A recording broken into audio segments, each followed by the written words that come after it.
Hey, thank you for tuning in to today's devotional. I have been asked to share about complacency, how our faith gets stagnant when we get compliant. Often it comes to me in my faith, and I feel stuck, as if I'm not moving forward. It's actually easy. It happens regularly, and it happens to all of us. I want to share my personal experience, and maybe it'll sound familiar. I believe this because it's a common issue, and because over the years, many people have shared very similar experience. Let me know if this sounds familiar.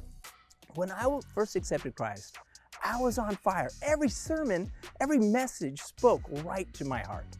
I was like, the pastor is talking directly to me. But before much time went past, things faded.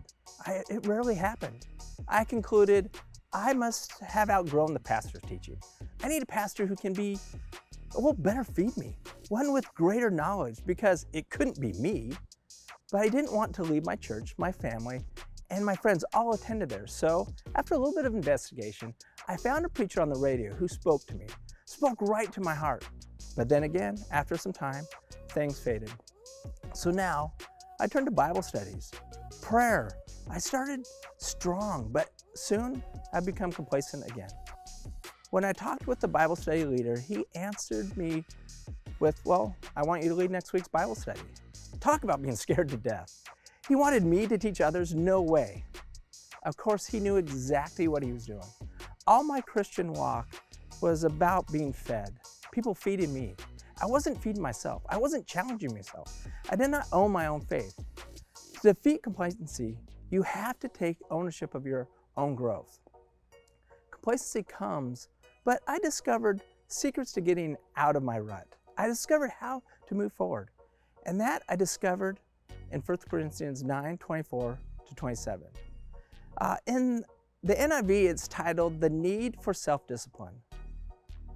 Do you know that in a race, all runners run, but only one gets a prize? Run in such a way to get the prize. Everyone who completes the games goes into strict training. They do it to get a crown that will not last.